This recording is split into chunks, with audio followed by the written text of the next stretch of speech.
Hello everybody. So today's video is actually a client spotlight. Unfortunately, due to the nature of this particular client's business, I can't show you her transformation photos or give you a whole lot of detail about who this is, but I can show you a lot of her data. And I'm going to go through and point out, key components of different phases, of reverse dieting, cutting, going back to maintenance, and what that all has entailed and how she's been able to progress. And then you're going to see me doing one of my actual check-in videos so that you can see a little bit about how I coach, how detailed it is. And I guess this is the same for our entire coaching team. And I think that you're going to learn a lot about, the reverse dieting process or what to expect after a cutting phase and how to navigate that. Some of the challenges that people often experience, you'll hear me talk about those. And I guess the expectations for what you should see on the scale, what you should feel from a physiological perspective, how to navigate things from a psychological perspective, and a whole host more. But before we just dive straight into that, check-in video where you see me coaching my client, I wanted to give you some background so that it kind of makes a little bit more sense.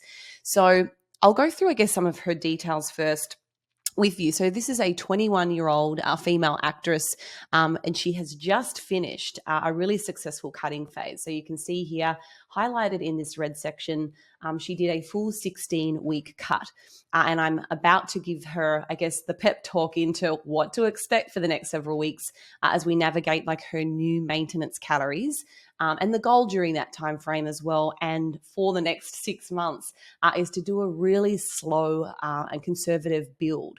So she wants to stay or maintain her current body fat percentage, but she would really like to work hard in the gym and see how much more muscle she can grow for multiple reasons, to feel better, first and foremost, to give her more caloric flexibility.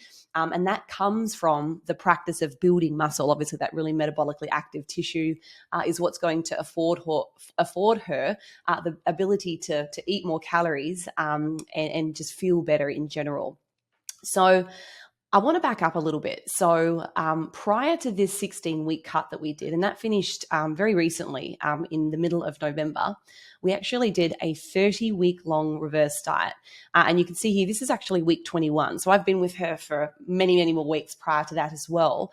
But I think this is the kind of cleanest looking bit of data and probably the most important for a lot of you. So when we started this reverse diet, her current maintenance calories were 986, which is extremely low. So in a couple of our books, we have some tables about what's considered normal and healthy, based on somebody's lean body mass and their activity levels. And then we have what's below normal. And then there's also a category for what's above normal.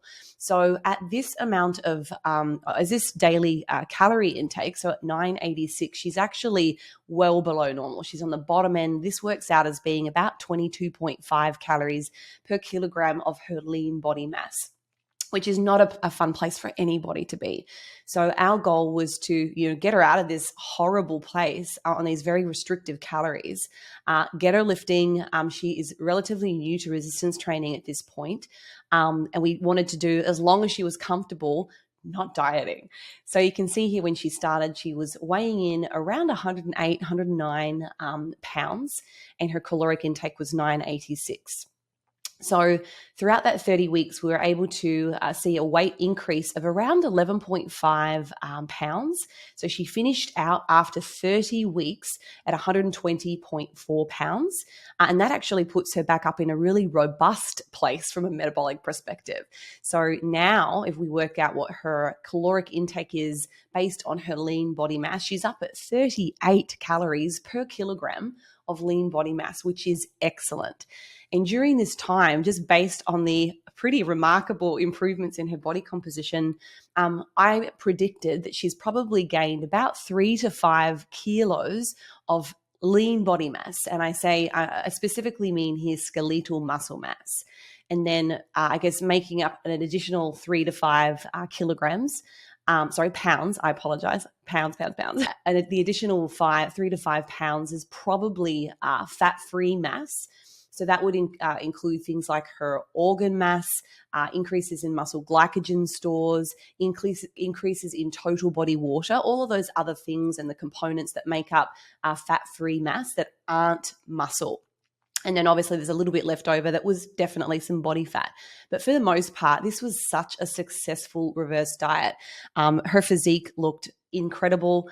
I know that she was sitting at a slightly higher body fat percentage and she, wanted to maintain long term. But we kind of needed to do this because if we didn't put her in an environment that would allow her to thrive and build muscle, then she'd be stuck where she is. She wouldn't have gained any more muscle mass and she would still be back at that 986 calories per day. So this was awesome. And I guess at this point we decided, okay, we've had 30 full weeks of really pushing in the gym. I wish that I had all of the resistance training minutes or training volume logged here. It kind of stopped at this point, and I guess it takes quite a bit for me to pull all these data points in. But basically what we saw was a pretty linear increase in her training volumes as well. She kind of tapped out at around 65 to 70,000 pounds of volume by the end of this cut, which was awesome considering she'd come from basically no resistance training background at all. So as we went into the cut, we set her target rate of weight loss at about 0.5% of her body weight per week, which is considered pretty modest.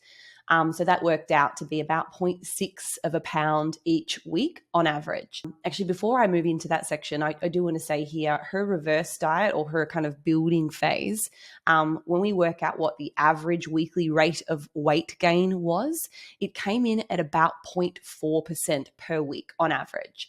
So I had targeted 0.2, but we actually went a little bit more aggressive with her weekly weight gain, and it turned out fantastic. So I just wanted to give you some a perspective here of what her weekly rate of weight gain was for the reverse or for her build. So we're entering into this fat loss phase. We didn't want to go too aggressive. At the time, she was doing a lot of, filming, travel, quite a bit of work. And you'll see here there are some full diet breaks or full week diet breaks to kind of accommodate. I think there was some travel in there for business and then some personal things as well. So we've got 3 full weeks, and that kind of amounts to about 21 days where she's not even thinking about dieting. We're just keeping her calories at maintenance.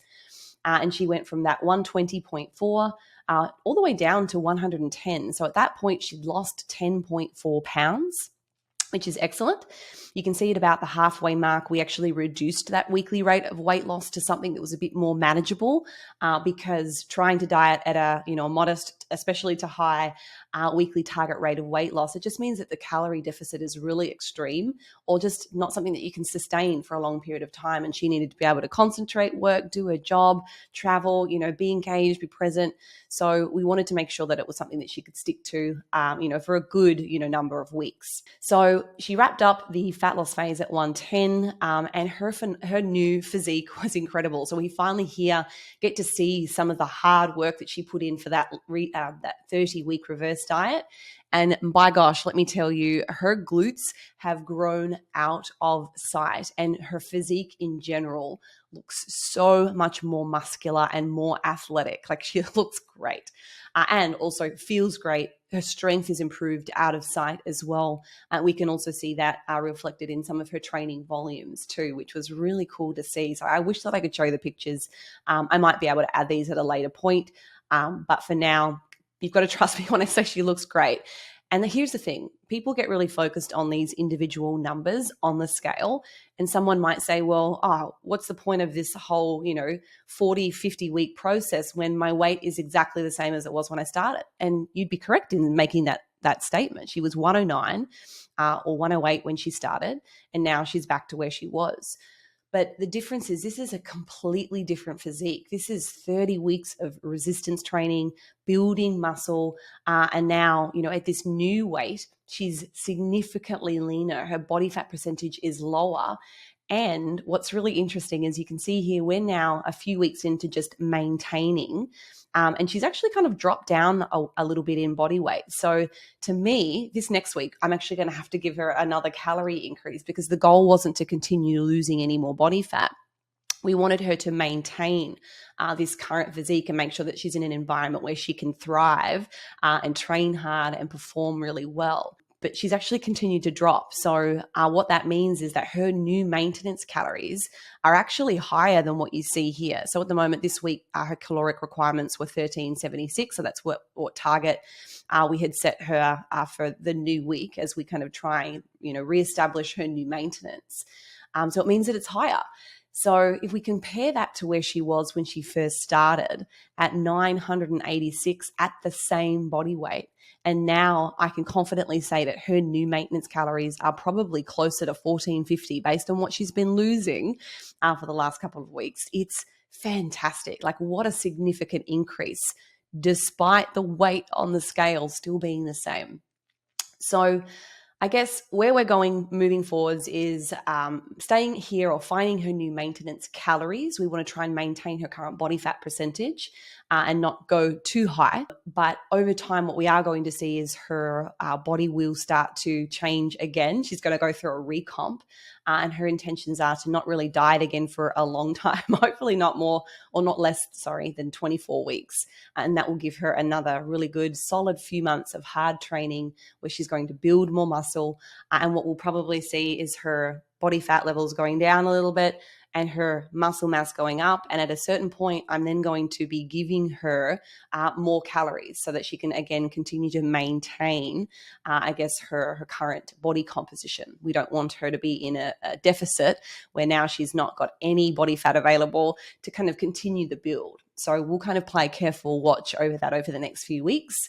But I think that's a great stepping point to kick it over to the actual check-in where you can see what I'm talking to her about and I guess all the factors that play into this new period at maintenance. So I hope that you enjoy this check-in video. Stick around to the end. There's lots of golden nuggets. They're great. And I'm sure you're really going to enjoy this video. Woohoo! Fat loss. Done. I guess now the challenging part is to be able to sustain it. And I just want to preface you so that you are prepared. And I hope that this helps you better manage your expectations for the next few weeks. Is that as soon as we finish this diet phase, the symptoms of fat loss do not just dissipate instantly. Unfortunately, the things like sleep dysfunction, so difficulty falling asleep and easily being woken, those symptoms tend to linger. There tends to be, I guess, a bit of a delay in the recovery of some of your sex hormones. So like libido tends to suck a little bit. I don't know whether you've experienced any of that change. I know, unfortunately, for pretty much everyone that I've ever worked with, myself included, when you get down to a really lean body composition, you tend to just lackluster. And it's because your body's not thinking about those things, definitely not recreating human life. It's more about, I need food, bitch. You got to eat. So I have to kind of warn you that if those symptoms were present, then they're not necessarily going to go away until you kind of reestablish a new set point. So there's that. Any fatigue or low energy levels are likely to linger for at least the next 6 to 8 weeks. And then performance in the gym as a result of just feeling, subjectively fatigued, often we'll see, just a little bit of a lull in your overall output.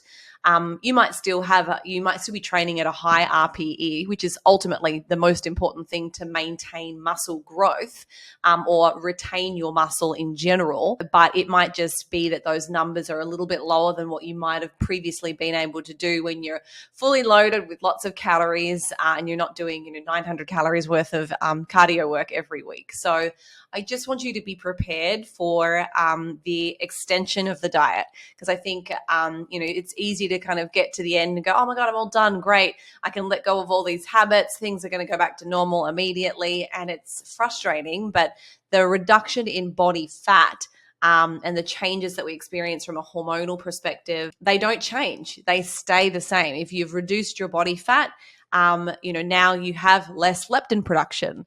So unless that body fat is returned, your leptin production will now stay here where it is. And that means that it's probably a little bit lower. And that means that you will have that, signal to your brain, I want to eat. So it takes time to kind of adapt to that new, set point. So I hope that the next few weeks we have a fairly clear schedule. And I only say that from the perspective that I think the biggest mistakes people make when it comes to finishing and wrapping up their diet is letting go of all those really positive habits that they've built over the course of the diet, and letting some of the older habits kind of sneak back in. And then that is exactly what causes somebody to go back to where they were. So I want to make sure that we can sustain all of the habits that you've built over the last several weeks. But of course, if we can make that easier for you in any way possible, and I think just this week with a little increase in calories, it will be a little bit less difficult, especially from a hunger and fatigue perspective. But it's not going to be, perfect, immediately. So I just wanted to start with that, because I know there's the tendency to be like, oh, cool, I'm all done. And then, that's when people end up overeating, letting go of some of their exercise. They're not quite as committed anymore. And then, they start to be unhappy because now they're seeing some body fat return at a much faster rate than they would have hoped. So I wanted to go through and answer your question about how we get to maintenance. So I think that's best described with a bit of a visual. So you can see here, for the last 3 weeks, you've lost, and by the way, congrats on 1.1 pounds this past week. That's awesome. So 1.1 pounds, 1 and 0.5. So I like to look at a collective 3 weeks, like a bit of a rolling average, to see what your average weekly rates of weight loss have been. So looking at these numbers, summing them up and then dividing them by 3 weeks, your average rate of weight loss has been about 0.86 over the last couple of weeks, or 21 days. So then I need to compare that with your current or your last 3 weeks rolling average for your caloric intake. So I've already done the math here, but just roughly, it was about 1,100 calories was your average weekly calorie intake. So with those 2 bits of information available to me, I can now work out what was the energy cost of the 0.86 of a pound that you were losing on average per week. Now, we can assign a caloric value per gram of weight lost. And that's because if we think about this from the perspective of macronutrients, fats, 1 gram of fat has 9 calories. 1 gram of carbohydrate has 4 calories. 1 gram of protein has 4 calories as well. So we can use the energy values that we know for fat, and we can use the energy values that we know for a lean tissue, and we can actually make some assumptions about what your daily caloric deficit was on average for the last 3 weeks. So I've got to first get that from pounds into grams. So I'm going to take that 0.86, which is your average, and I'm going to move that into kilograms first and foremost. So it's 0.39 of a kilogram on average per week. That still doesn't, it's still not the right unit of measurement. So then I have to get it to grams. So 0.39 of a kilo is 390 or so grams. So 390 grams of weight loss, we can now assign a value, a caloric value. But do we assign it 4 calories per gram? Because that would be assuming that all the weight that was lost was from lean tissue. Well, we know that was not the case. But it's also not 390 grams of just fat tissue either. We know that when somebody goes through fat loss, depending on their body composition, there may be a higher or a lower percentage of that weight that's being lost coming from fat mass versus lean tissue. Unfortunately, the leaner you get, so someone like yourself, you're in a position where you're a higher risk of losing a greater percentage of their body weight when they go into a calorie deficit from their muscle tissue. And the reason for that is, again, thinking about longevity and survival, and it's a wonderful evolutionary mechanism. The reason that we don't, or the body will prioritize the breakdown of lean tissues is because it's the most calorically expensive. We've talked about, lean tissue is what drives up your metabolism. It requires more fuel. It requires, more calories to be consumed to maintain it. So, of course, if you're in a starvation state, your body is like, well, what's really expensive? We want to get rid of those expensive bills. We don't need all that muscle. That's a waste of energy. We need the essentials only. So the body will start to preferentially break down those protein sources. And it also includes our organs. Our organs shrink when we diet. So for someone that's a leaner individual, a greater percentage of the weight that you've lost over this fat loss phase will be lean tissue compared to somebody that was morbidly obese and they have a lot of, body fat to shed. They've got a great, calorie bank or energy surplus available because they've got so much body fat on them. So they're, in many cases, able to lose 100% body fat when they start a fat loss phase. So when it comes to me assigning a caloric value to how much weight you've lost on average for the last 3 weeks, I pick a number that's in the middle. And again, we've looked at lots of case studies in bodybuilders over the course of 20 weeks. So we're looking at pretty lean individuals and what does their actual lean tissue loss look like at the end of that fat loss phase. And we've actually come up with a number and it comes out at about 5.9 calories per gram of weight lost. So it's saying it wasn't all lean tissue, but it wasn't all fat. So it's kind of in the middle. So when I do that number or do that math, it comes out to be the amount of weight that you've been losing as a calorie value for the last 3 weeks is about 2,319 calories of fat loss or of weight loss per week. And that, if we look at the daily value, it comes out to be 110. So what that means is, and again, I probably didn't need to give you the explanation, but that's how we work it out.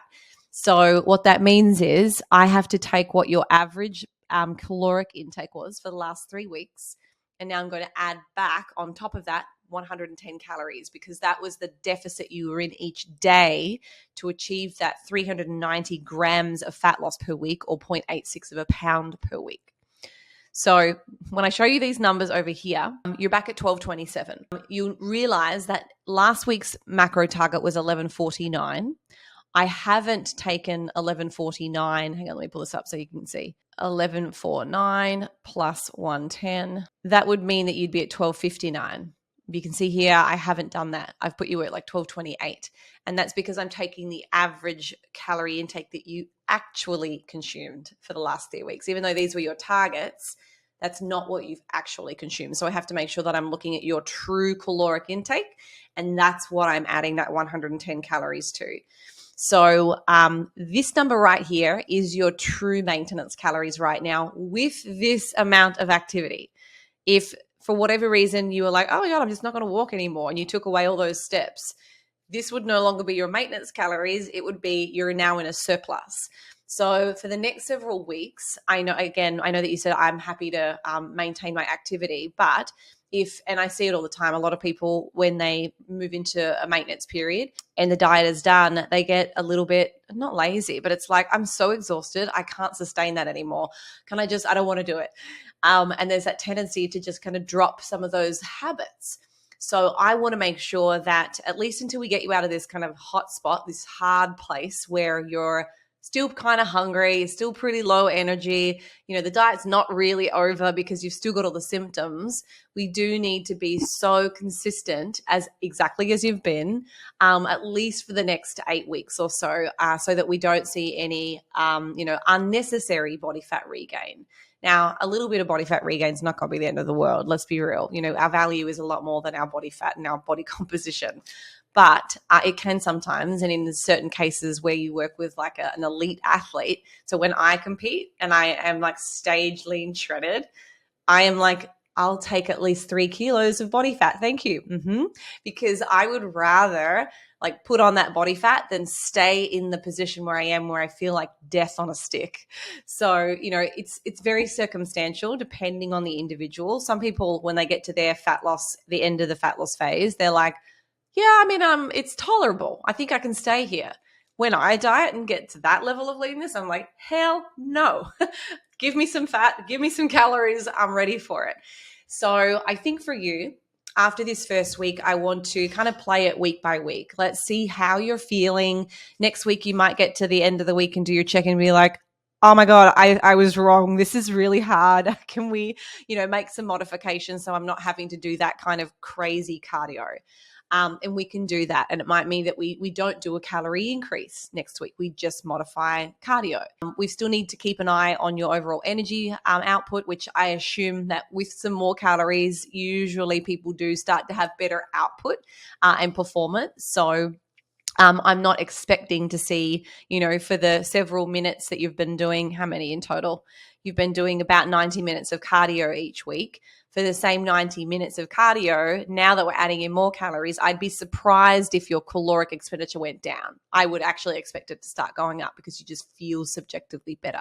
But I guess the bigger picture here is I do want to try and maintain this as close as these numbers as we can, so that you can maintain your body composition and get some relief when it comes to calories. So I'm not sure what your schedule is like for the next several days, but I thought, usually people like to do something social on the weekends or whenever your free time is. So I've kept in 2 high days and 5 lower days. So on the lower days, it's still going to feel like you're in a diet, unfortunately. So I've got 105 protein, so that's no change, 121 carbohydrate, and 32 grams of fat. So, and then the 2 higher days, again, to give you a little bit more flexibility, you can see 150 and 35. Ultimately, that gives us a weekly average calorie intake of 1227. It's meant to be 1228, but I mean, there's only so many ways you can splice and dice these numbers and get them to be exact because I guess fats is an odd number. So when you're doing the math, it doesn't always work out perfectly. But ultimately, I think you probably have taken the take-home message from me is always, as long as you hit your calories and you hit your protein goals, how you splice and dice your carbs and fats is less important. So, if you find that this week you feel better just having 7 days of the same targets, let's see what that might come out at. I'll just throw a random number in here. 1246, that's a bit too high. Let's try 125. Yeah, so this would be close enough. So 1230, it's 2 calories above what I had planned. So you could also do 7 days at these targets, and that would be effectively the same thing. It just depends whether you've got anything social or commitments that would afford you a little bit more flexibility. So again, I don't mind how you splice your macros. I think having a couple of high days might be something nice for you to look forward to just because you've been on such low numbers for a while. And then after next week, we'll check and see how things are going. And then we can decide whether we want to keep adding. If we can keep adding to your calories, we will. Again, I want to point out that the only way we're going to get your calories back up is through what positive adaptations exist for you.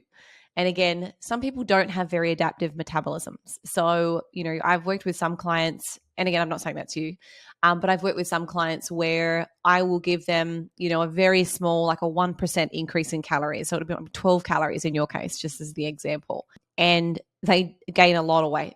It's crazy. And that would be a sign or an indication that somebody doesn't have an adaptive metabolism. Whereas I've worked with other people and they have very adaptive metabolisms. We call them responders.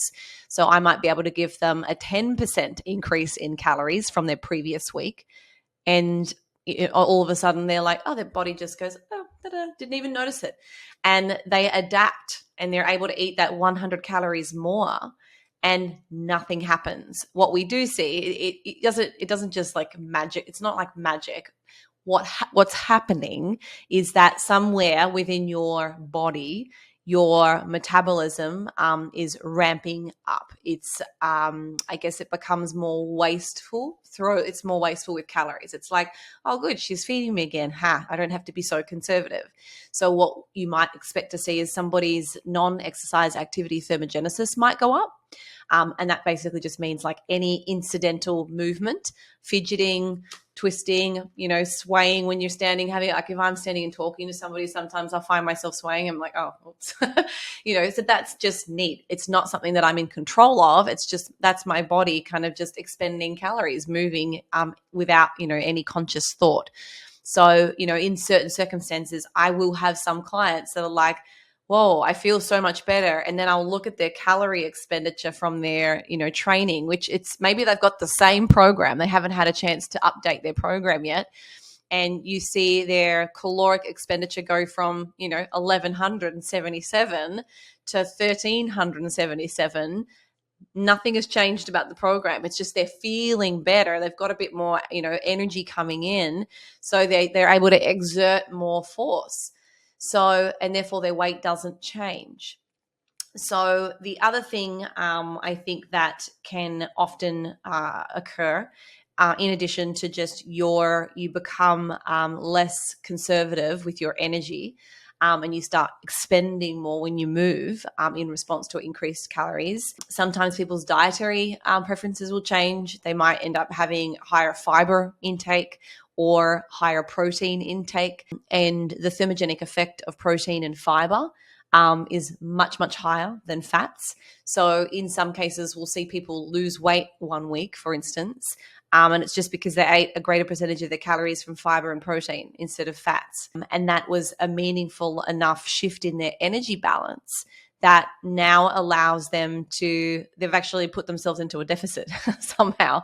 And the reason that is again, the cost to break down protein and the cost to break down fiber is significantly more than what it costs to break down a fat. In fact, fat basically it's a very efficient way to get calories in. Your body doesn't have to do a whole lot with a fat to break apart the lipids, to get rid of the glycerol backbone, and to expose the free fatty acids. Thinking back to like chemistry, I'm sure you're really interested.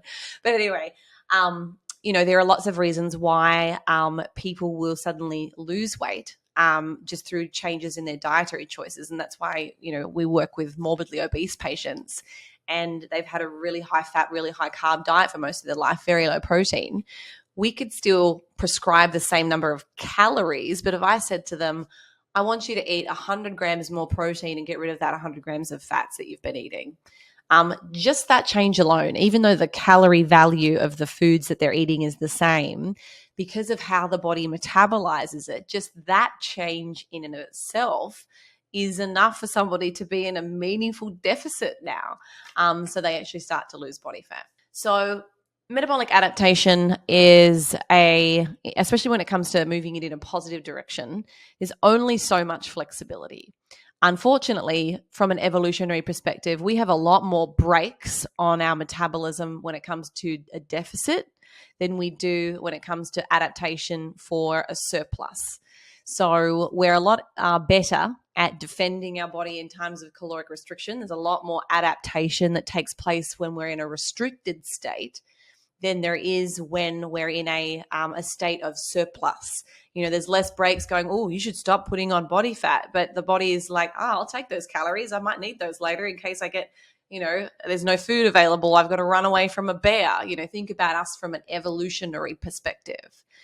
So yeah, beyond that positive adaptation, the only thing that is left to allow your caloric requirements to go up, your basal metabolic rate to increase, is adding more muscle. So I understand right now your goal is to maintain this body weight, and that's fine. But I do want to, again, give you some insight around the fact that you may not be able to just keep adding calories or get your calories back up to a place that is really comfortable for you unless you add an appreciable amount of muscle. So, I've done diets before where I'm like, I'm really happy with my new body composition. Yeah, this is great to look at. But, you know what? I don't have enough muscle to sustain the amount of calories that I want to eat. And I'm not active enough to burn enough calories that would allow me to eat that many calories. So I'm stuck in a pickle. The only real way for me to be able to eat more is if I do the work and put the muscle back on. And that just takes time. So I'm not saying that we won't be able to get your calories up to something a lot more comfortable than 1,200, but we might end up finding that if you do want to stay at this level of body fat, we might only get you to 1,330. If there's zero flexibility for you to gain any body fat, and that is your goal, to truly maintain your body comp. And again, that's not to say that with time, let's say another 12 weeks, 24 weeks go by and you're at your maintenance calories, that doesn't mean that you won't have put on some muscle. I think you could. But what's happening is that's now recomposition. So we're not necessarily, bringing in calories from our diet to fuel muscle growth, but we do have some body fat existing on ourselves, on our person, and it's that body fat that's now being repetitioned towards muscle growth. So that's when we might start to see your weight may not change a whole lot, but we might see you looking a little bit different because now your body fat's going down, and over time, 24 weeks passes and you actually have added some muscle and you've lost body fat. So that is the definition really of body composition or recomposition. So I hope that helps, paint the picture for the next several weeks to months now that you've finished your fat loss phase. I hope everything looks good here to you. If you've got any questions, please send me an email. But if not, let's start off here next week. If you have a good week, we might be able to add some more calories back in.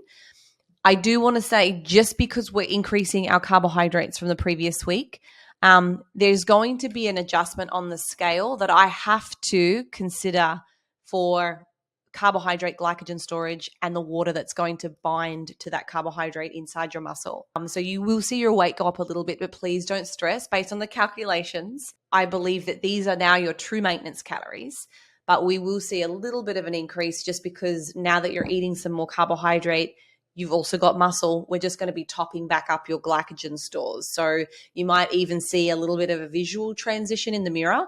That would just be your muscles filling out. And then the water also moving inside your muscle. We also may see, again, because you've increased your carbohydrate, we might also see an increase in your fiber, depending on what food choices you are consuming this week. So if your fiber intake this week, for whatever reason, increases above 18, because now you've got 150 grams of carbohydrate on a couple of days, some of those carb sources might be fibrous. It might be you eat some sweet potato fries or, baked potato, pasta. If this number goes up, remember that that also has a physical weight.